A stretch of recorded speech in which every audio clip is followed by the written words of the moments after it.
Why don't you give any proof for God's existence? Why should I? If God himself is not willing to give any proof, then why should I? God remains unproved for a certain reason.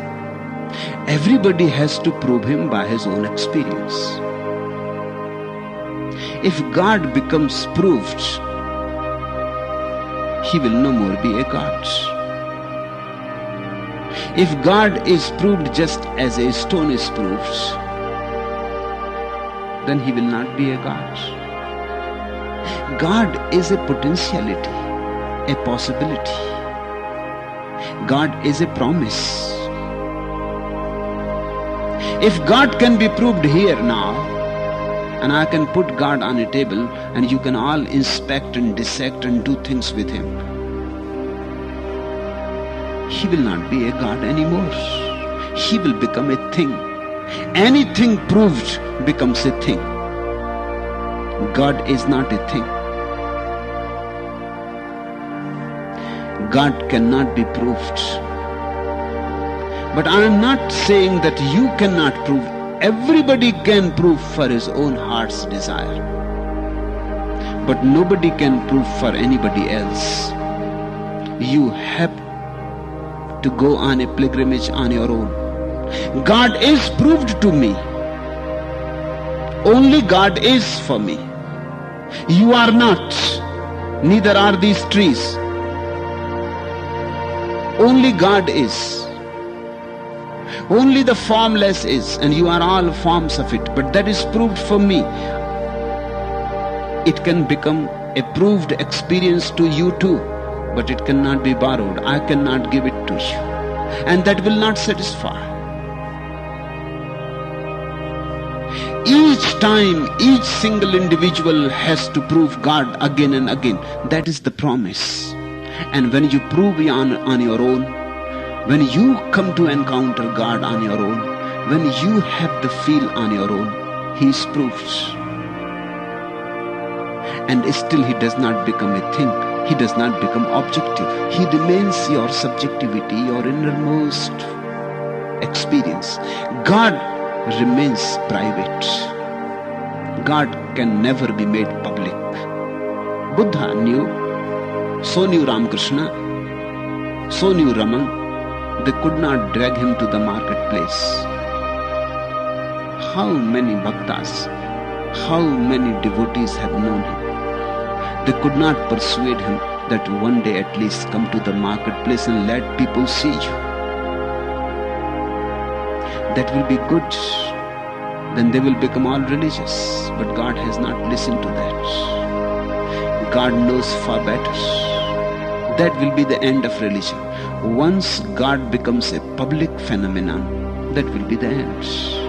You don't worship any object. You can't worship any object. Object has to be used, not worshipped.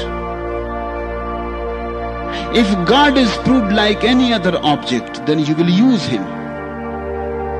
You will put him into 1001 use. You will say, now do this, now do that.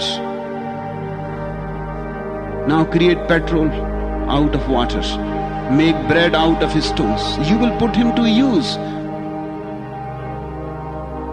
And you will be very angry and complaining and always shouting at him and screaming.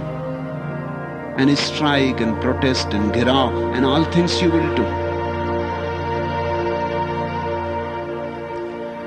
God is not a proved thing. Because God is not a thing. Only things can be proved. I can prove that this is a stone in my hands. How can I prove that there is love in my eyes for you? Love is not a stone. It cannot be proved. Only those who are available to me will know it. Only those who are ready to go with me, without any proof, not asking for any proof in the beginning, who are ready to trust, they will know. If you asked first, give us the proof, then we are coming, then it is impossible. I am making you available the door from where God becomes a proved phenomenon, but God never becomes a public phenomenon. It remains private. You can go inside and you can see and you can feel and you can be, but when you come outside, you are again dumb. You will be as dumb as I am. You will not be able to say anything about it. You can say 1,001 things, but nothing will be really exactly about it. It will be roundabout. I can talk about the way I reached. I can sing songs about the beautiful way and the trees on the path and the flowers and the birds that sing there. But that is not talking about God. I can talk about the bliss that has been attained through God, but that too is not talking about God. I can say what joy and what peace has come to me, but that too is talking about something else, not about God. There is no way to pinpoint him. He remains elusive. He is very mercurial. And moreover, to prove God is utterly useless. Because just by proving it, nobody is going to become religious. Because religion comes out of trust, not out of proof. Let it be understood as deeply as possible. Religion comes out of absurd trust, irrational trust. It does not come out of proof. Proof means your reason has been satisfied. When your reason has been satisfied, you cannot go beyond reason. And religion is the effort to go beyond reason, to go beyond mind, to go beyond intellect. So proof is not possible. Then what these people go on doing, Buddhas and Christ and Muhammadas? They go on alluring you. They go on seducing you towards something which is absurd. They go on selling something for which no proof exists. Few courageous people purchase, buy that idea and take a jump. In that very jump, God is proved. But before the jump, there is no way to prove. You will have to taste him on your own. I was reading R.H. Blith. He says he was a great poet,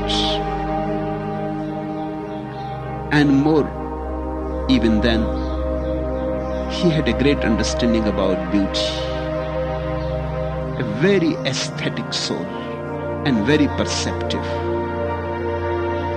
particularly about Zen and Zen poetry, haiku. He was one of the most authoritative persons in the world.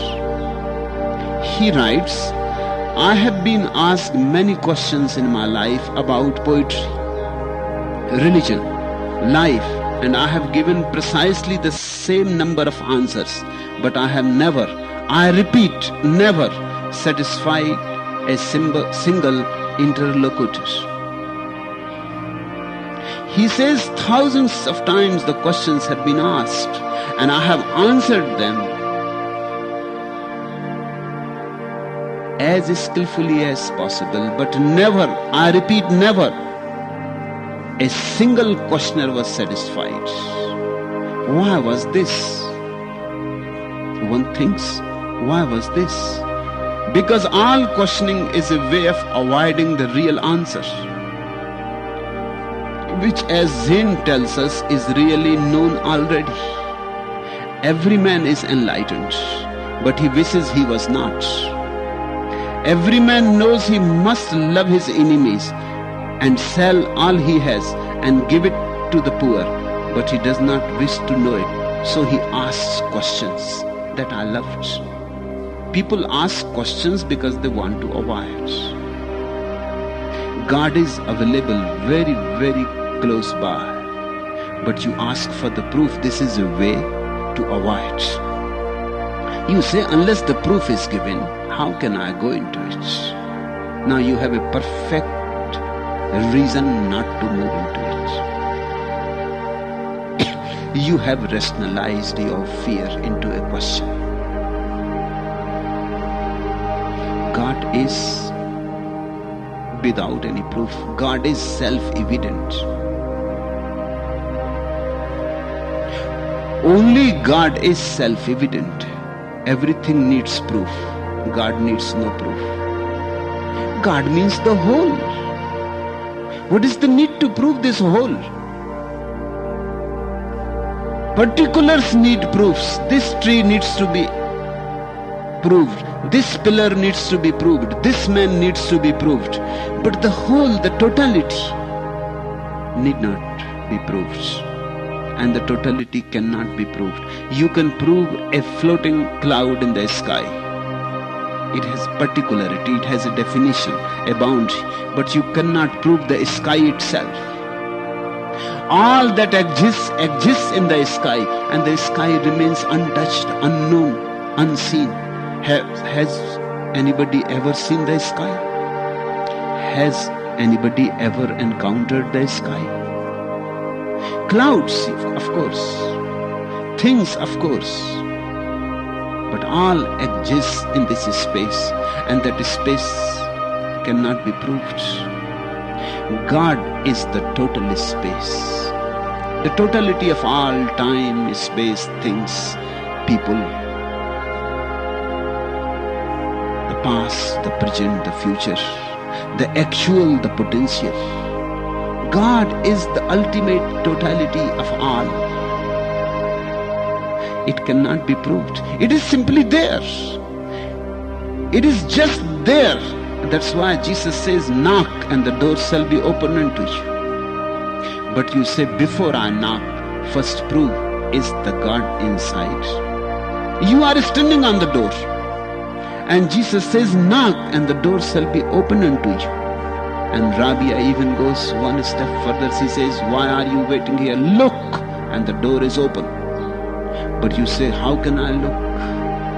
Unless it is proved. Why should I look? First give me the proof that God exists, then I will look.